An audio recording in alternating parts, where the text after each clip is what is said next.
Hello and welcome to Shelf 38. This is the fourth one in a row I've done today, so I think I'll make this the last recording for today because I've also got another review to edit as well as these in order to keep the daily content coming. But now we're going on to Lookout games, and Lookout games, they've got a mix of heavy, they've got a mix of light.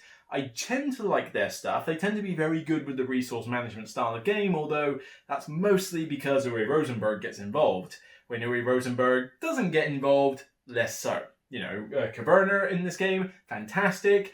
Expedition to New Dale, not so much. But, you know, tomato, it depends on your preferences. But this one has, you know, a mixture of heavy and light. So I think we're going to start light and move up to heavy. So let's start with the two-player one first.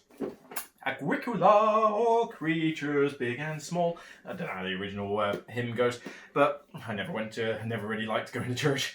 But with this one, in Agricola, all creatures big and small, this is the big box version. They brought it out recently, and it's essentially the two-player version of Agricola. Now, Agricola is, in my opinion, don't kill me, inferior to Caverna. Wrong! Yeah, okay, alright, put away your pitchforks. But, you know, I do much prefer Caverna to Agricola.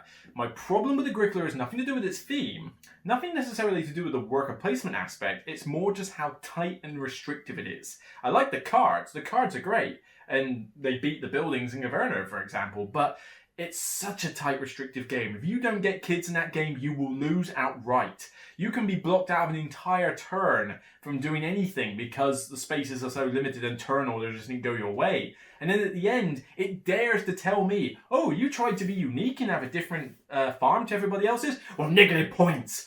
You know, it caps you and then gives you negative points for not doing everything. So people are scrounging on the last couple of rounds trying to find the one thing they haven't done. Like, oh, I've been doing nothing but sheep farming all game, but I guess I'll grab a random pumpkin to shove on that bit there, and I might as well grab a cow and shove it in a paddock somewhere just to not lose 2 points. I hate that. Well, more on talking that in Caverna, but the two-player version of Agricola, getting back to the point, basically removes the cards, removes the idea of food farming, and instead gives you all the stuff to do with the animals. So putting them in fences and paddocks and putting little special buildings out. It's not the simplest two-player game in the world, but it's not like overly complex either. But your first game is definitely going to be a learning game. The reason you should try and find this big box version though is that it contains the extra buildings from the for 2 small expansions I think it had. So this is the complete set. And once you know what you're doing, this can be a 30-minute game and you can rinse and repeat, but you will barely use any of those special buildings in the game. So each game will have a different set of special buildings for variety, but it's just a very charming little game. I mean, I don't think you can play this solo to my knowledge. I'll have to double check, but I'm pretty certain there's no solo mode in this. But it's just really nice. I mean, come on. I mean, it's wooden pieces, it's green, yellow, it's colourful. The artwork's like nothing amazing. It's Agricola style artwork, but it's just, it's fun to put animals in little paddocks and play with them in farms. I mean, come on, I don't know. I must have had some toys with farms as a kid, I don't, for some reason, but I just find it really nice to do that. And some people rag on this thinking, oh yeah, well this is the baby version of Agricola. And it's like, forget that nonsense. You know, Agricola I will play maybe occasionally, but I'm not the biggest fan of it. Although, I will confess, I've not played it with Farmers of the Moor. My mate Jacob has been saying hotness about that one, saying it makes it a bit more flexible of what you can do. I will give Agricola another try with that expansion in it and see how I feel. You know, hopefully that will happen after isolation. But, you know, I still get a kick out of this one. Just get some animals, stick them in fields, get points, some special buildings. Nice and simple, really nice for 2 players. Does it get played often? No, because it's a 2-player only game. But it was a good deal for the box, and when I do find someone in my life who wants to play it, I'll enjoy it. So, we'll carry on with the lightness, and this is technically a 2-parter because it is not only Baron Park, it is also Baron Park, the Bad News Bears. This isn't over. Bears! Has anybody seen that Country Bears film called? Don't. Well, do. It's hilariously bad. But with Baron Park, this is my pick of all of those polyomino style games. I mean, there's not many in my collection because this one kind of dwarfs them all. I've not really had a chance to delve into Isle of Cats much though, and people keep saying, oh, Isle of Cats beats this. Maybe, but it looks like it's more fiddly than this one. I've seen people play it 5 and 6 player, and I've never seen people so bored in my life because the downtime is so bad, and the game length was like a couple of hours or something. I mean, it was ridiculously long. This is, I'm pretty certain I may like Isle of Cats, but I can't see it dwarfing this. This has been one of the essential games to have in your collection.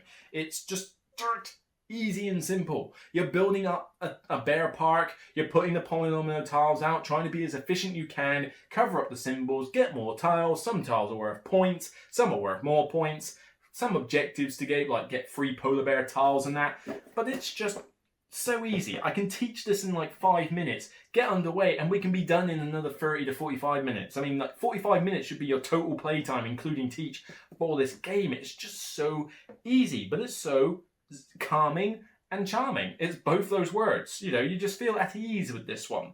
And no, it's not because I love bears, okay? Bears are my favorite animal in the world.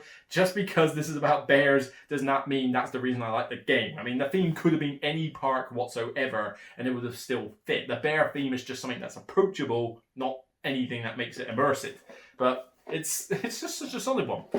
What does this do? Well, annoyingly, they didn't make the box big enough to hold the expansion, morons.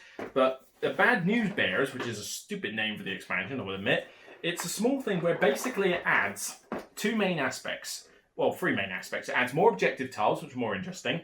But it adds these huge tiles that are worth a ton of points, but you've got to give up other tiles you've got in order to get them. But it could be a good deal for a Switch, particularly if like you picked up a couple of tiles that aren't worth that many points. It's like, well, I can take this 1 and 2 point tile and turn it into a 10-point tile. Why not? But I also like the monorail system it has. You've got these cardboard towers that you assemble, and you put one down on a field, and then when you build another field tile, at least 2 away from it, you basically connect the 2, and they're worth points. But you have to build them in a very specific way across your park, you know, in order for them to be legal placements. And the points dwindle in these, much like they do with the other tiles. If you like forward planning, oh, blimey, I've got some loud neighbours, but if you like forward planning with like the Baron Park system and like the things, these monorails are fantastic. And it's just great. I mean, you've got now like a 3D structure in your board with the polyomino tiles, and it's solid all round. You know, I like playing it with the expansion and without. Don't put the expansion in with brand new players, I don't recommend, but if you are at all familiar with Baron Park, you can't go wrong with the expansion. But maybe just stick to the original if like you're just showing your parents it for the first time. But I really enjoy it, and fun little fact, is it me, or does that picture there look like, does it look like the park ranger has slapped that bear in the face and the bear is looking at him going, don't do that again, don't do that, I'm going to eat you. Can you see that? And if you can, you can't unsee it now, can you? Because I can't. But I just thought that was amusing. All right, now the big one. Woo!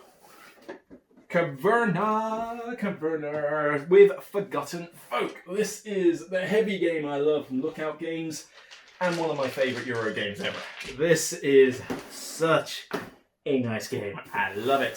Forgotten Folk basically adds these extra races that you can play for, you know, making it. Well, it's kind of hard to say. It technically is more advanced because you have to play, your play style has to change. But because these factions guide you into a particular style of playing, you could almost argue it's easier to teach the game with these factions than without. Because if you play it normally, you could do pretty much anything you like. Whereas this one, you might have a faction like these like crystal golem things here who have to eat rock. So it's like, oh wait, so I don't really care about food then, but I need a ton of rock.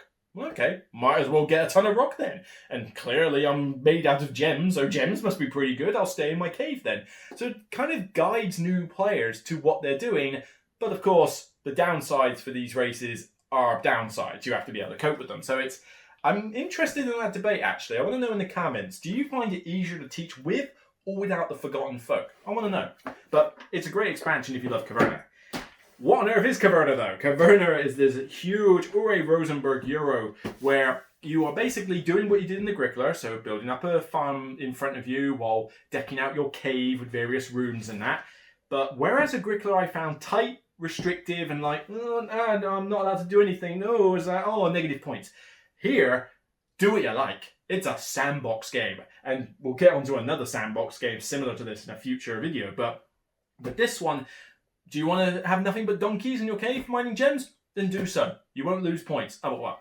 quote unquote, you will lose some minor points if you don't have the other animals, but they are minor. I mean, if you make up for it with what you're doing, it doesn't hurt you. You know, -2, -4 points, you could get scores over 100 in this pretty easily. -4 is not going to cripple you. And chances are you've done so well with whatever you're focusing on that you don't care that you don't have the other stuff.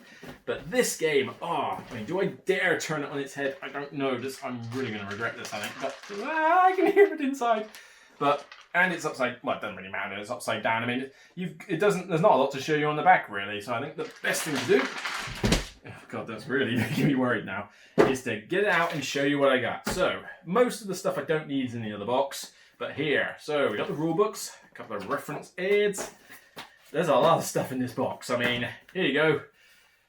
Picture boards, building boards, the various player count boards, the actual player boards, you know, night and day side.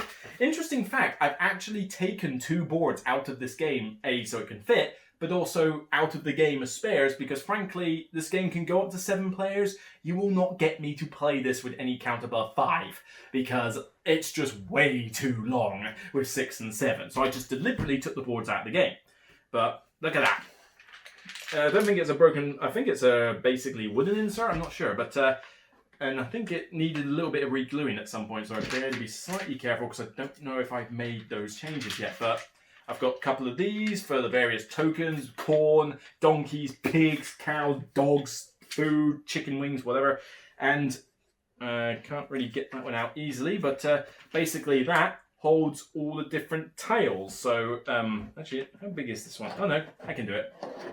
So all the different tiles, all on there.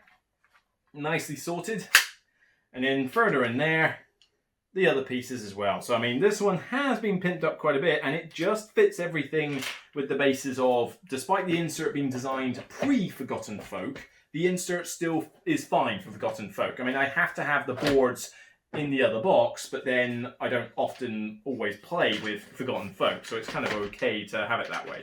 But yeah, I love this game. I mean, this gives me the sandbox feeling of farming, with the exception of one other game later, but allows me to do it with more players. It's easier to know the rules to this one than it is the other one coming out later, but it's just very rewarding. You know, I like games where you build something up in front of you, where, you know, you want progression. So I like to see that I start off with a blank slate and then I build this up over time, and then by the end of the game I can go, oh, I lost.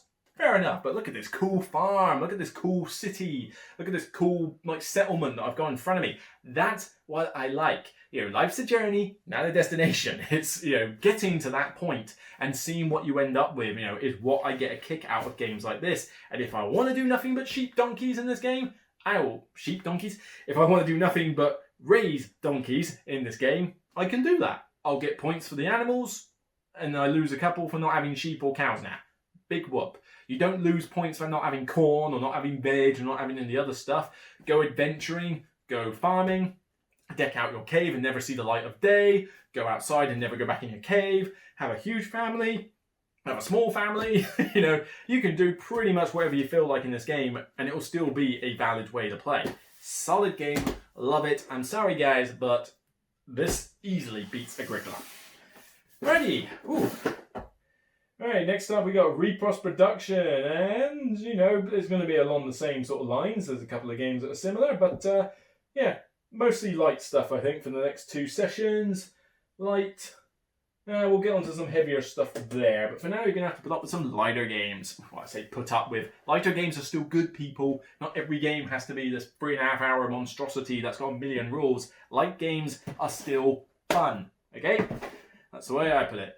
Right, I'll see you on the next video, but for now, I'm going to take a breather and get some dinner. So, take care. See you soon, guys. And, you know, by all means, thanks for listening to these videos. Thanks for giving me the support. If you want even more support, push me towards that fabled 10,000 subscriber figure. We are so close to it now. I'm pretty positive I won't be over 10,000 by the time this video goes out, but, you know, pushing to get that subscriber count up. And also trying to get my Twitter follower count up. So if you haven't subscribed to me on Twitter, by all means, please do. It's a very easy way to get in contact with me. So take it from there. I'll see you on the next video. Bye-bye.